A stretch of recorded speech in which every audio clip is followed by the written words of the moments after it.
साथियों, जय हिंद, जय भारत। प्रातः वंदन में मदनलाल आजाद, संस्थापक संयोजक ठगी पीढ़ी जमाकर्ता परिवार और ऑल इंडिया बाइकपुर टैक्सी यूनियन। आज दिनांक 22 अक्टूबर 2024 को सुबह सुबह आपके समक्ष प्रस्तुत हूँ राजधानी दिल्ली से। जैसा कि आप सबको पता है कि हमारे देश में हमारी संसद ने सर्वसम्मति से अनियमित जमा योजनाएं पाबंदी अधिनियम 2019 बनाकर देश के प्रत्येक ठगी पीड़ित को उसकी जमा राशि के 2 से 3 गुना भुगतान की गारंटी का अधिकार देते हुए पूरे देश में सक्षम अधिकारी, सहायक सक्षम अधिकारी और विशेष अदालतों का गठन किया है। और इस सब के पश्चात साथियों, बहुत सारे स्थानों पर करोड़ों लोगों से आवेदन नहीं लिए गए। जहां आवेदन लिए गए 2 साल से उन पर एक नोटिस तक इशू सक्षम और सहायक सक्षम अधिकारियों ने नहीं किया, ना कोई प्रोसीडिंग की। आवेदनों की पोषणीयता पर भी विचार 2 सालों में किसी भी सक्षम या सहायक सक्षम अधिकारी ने नहीं किया, जो खुलेआम इस कानून का, संसद का, जनतंत्र का अपमान है। हमने करोड़ों ज्ञापन देश के प्रधानमंत्री को, राष्ट्रपति को, सीजीआई को, तमाम राज्यों के चीफ मिनिस्टर्स को और अन्य तमाम सक्षम और सहायक सक्षम अधिकारियों को दिए। 1 सितंबर 2024 से तो लगातार हमारा अनिश्चितकालीन असहयोग आंदोलन प्रत्येक जिला मुख्यालय और तहसील पर चल रहा है। हमारे साथी लगातार सत्याग्रह कर रहे हैं, रोजाना ज्ञापन देकर इस कानून की अनुपालना की मांग करते हुए अपने भुगतान के लिए संघर्ष कर रहे हैं दिन और रात। हजारों पत्र जो है जिलाधिकारियों के माध्यम से, एसडीएम साहिबान के माध्यम से देश के प्रधानमंत्री को और राज्यों के चीफ मिनिस्टर्स को गए हैं, जिन्हें हम ज्ञापन कहते हैं इस कानून की अनुपालना के लिए। उसके बावजूद भी शासन ने क्या किया? देश के प्रधानमंत्री ने एक ट्वीट तक इस समस्या पर नहीं किया, किसी राज्य के मुख्यमंत्री ने एक स्टेटमेंट नहीं दिया। नेता विपक्ष लोकसभा राहुल गांधी को भी हमने बहुत सारे ज्ञापन और आवेदन दिए, लेकिन उन्होंने भी एक ट्वीट या स्टेटमेंट देश के 42 करोड़ ठगी पीड़ितों की समस्या पर नहीं दिया, जो नाकाबिले बर्दाश्त है, अक्षम्य अपराध है शासन में बैठे हुए लोगों का। इसलिए आज 22 अक्टूबर 2024 को हमने पूरे देश भर में देश के प्रधानमंत्री का, प्रत्येक राज्य के मुख्यमंत्री का और नेता विपक्ष राहुल गांधी का पुतला जलाने का निर्णय लिया। और 12 बजे का समय है आज दिन का इन सब के पुतला जलाने का। और इस पुतले जलाने के कार्यक्रम को लेकर साथियों, पुलिस हर जगह हमारे साथियों के साथ जद्दोजहद कर रही है और उन्हें पुतला फूंकने से रोकने का प्रयास कर रही है, डरा कर, धमका कर। मैं समझता हूं ये शासन का अलोकतांत्रिक रवैया है, गैरकानूनी रवैया है।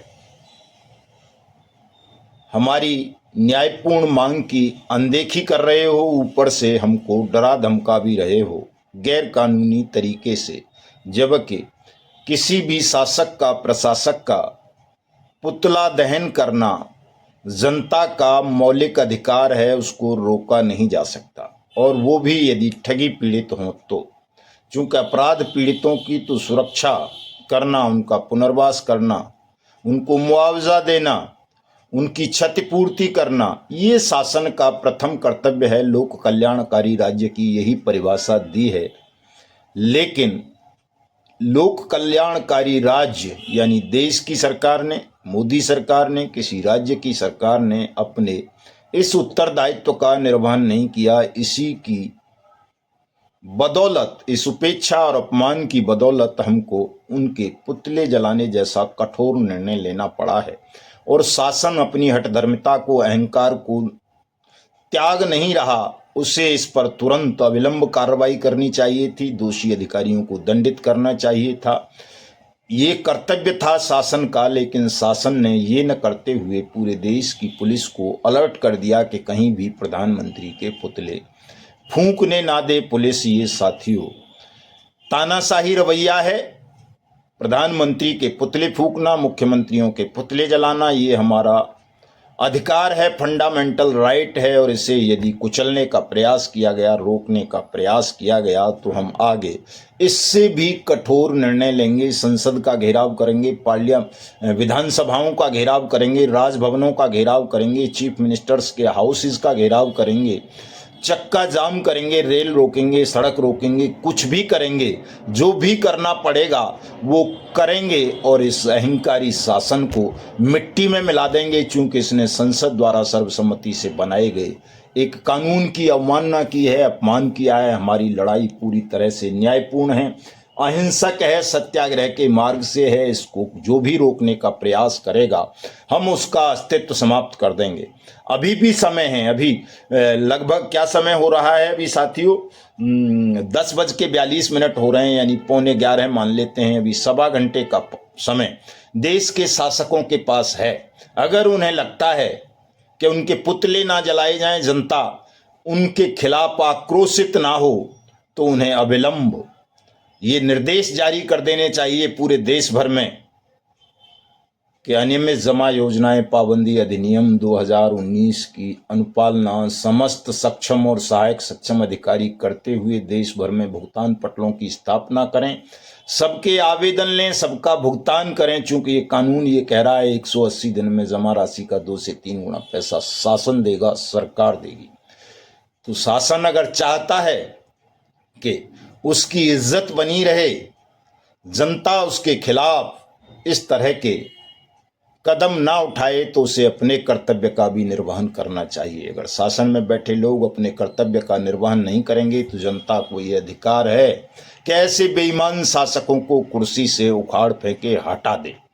साथियों, डरना मत, कोई भी भयभीत मत होना। पुलिस कितना भी प्रयास करे, कोई भी कितना भी प्रयास करे, पुलिस से कह देना कि आपसे हमारी कोई लड़ाई नहीं है, हमारी शासन से लड़ाई है।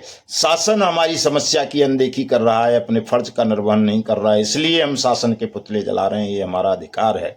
और यदि आपको रोकना है, हमें गिरफ्तार करना है, तो गिरफ्तारी कीजिए। लिखिए कि ये पुतला जला रहे थे प्रधानमंत्री का, इसलिए इन्हें गिरफ्तार किया जा रहा है, इसलिए इनको डिटेन किया जा रहा है। रोज नामचे में, डीडी में, जीडी में, जो भी जहां कुछ भी बोलते हैं उसमें लिखिए, गिरफ्तारी दें। तमाम साथी घबराएं नहीं साथियों, और शासन से निर्भीकता के साथ ये मांग करें। मैं भी वीडियो अभी प्रधानमंत्री को, राहुल गांधी को और देश के तमाम चीफ मिनिस्टर्स को टैग कर रहा हूं ट्विटर पे। देखिए किस तरह से पुलिस ज्यादती कर रही है। बाराबंकी का वीडियो है, इसको जोड़ रहा हूं इसके पीछे में अपने वीडियो के, इसको सुन लेना। बहुत सुंदर जवाब दिया है बाराबंकी के साथियों ने पुलिस को। इसी तरह से सब तमाम साथी जवाब देना।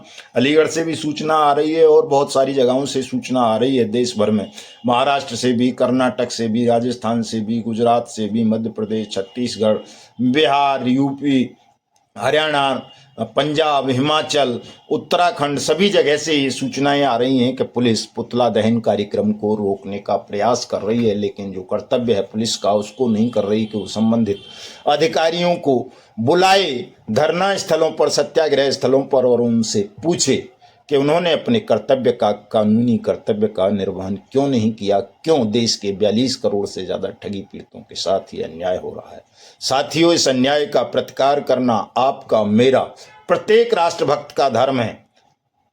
तो इस धर्म का निर्वहन करो और आज विजय पताका फहरा दो पूरे हिंदुस्तान में। आज ही साथियों, देर रात तक हमें बाक्स एक्ट 2019 को इम्प्लीमेंट करा देना चाहिए। इतनी ताकत के साथ जुट जाओ, निकल पड़ो घरों से, जला दो पुतले प्रधानमंत्री के, राहुल गांधी के, तमाम मुख्यमंत्रियों के। डरना मत, बिल्कुल ये आपका अधिकार है। इतनी बड़ी कोई जेल नहीं है जहां आप सबको रखा जा सके, तो घबराना नहीं कोई भी साथी।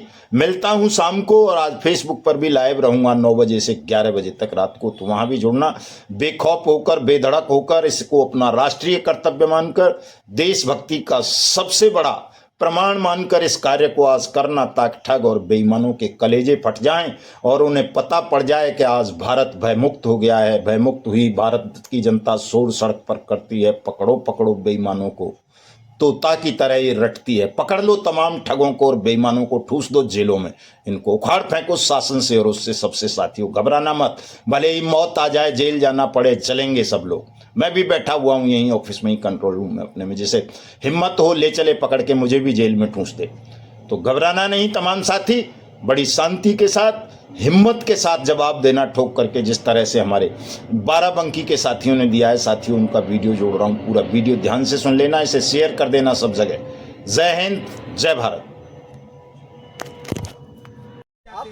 जब वार्ता आप कराते हो, जब सारी चीज आप करते हो, हम बड़े कुछ हैं वार्ता कराने वाले। अरे आप लोगों ने तो समझ लिया था, शासन प्रशासन ने तो कोतवाल समझ साहब लिया आते हैं, डीएम साहब आते हैं, सीओ साहब आते हैं। हाँ, ईटीएम साहब ने ही तो समझ लिया था, तो वो करा दे। तो आप एसडीएम साहब को कहना चाहिए ना, साहब आपने कहा था वार्ता कराने के लिए। हमने कहा उनसे कि साहब आप बोले थे सक्षम अधिकारी से वार्ता कराने के लिए। कहना चाहिए ना। एक बात देखिए, जब आदमी परेशान होता है तो एक बार नहीं, दो बार नहीं, 4 बार जाता है। हमारा 52 दिन से जा रहा है, कंटिन्यू जा रहा है।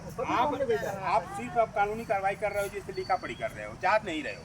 कहाँ जा रहे हैं? नहीं जा रहे हो, कहीं मौके पर नहीं जा रहे हो। क्या बात कर रहे हैं? जब बुलाया जाता है तब हम जाते हैं, परगे जाते हैं। अभी उस दिन गए निगम साहब को ज्ञापन देने के लिए, निगम साहब ने कहा कि आप डेली चले आते हो। बहस किए हैं, कहने लगे कि आप डेली आ जाते हो। हमने कहा सर 52 दिन से हम वहाँ बैठे हैं, कोई वहाँ गया है ज्ञापन लेने? आप जब वहाँ जाते हैं तो वो निगम जी बोलते हैं कि आप डेली क्यों आ जाते हो?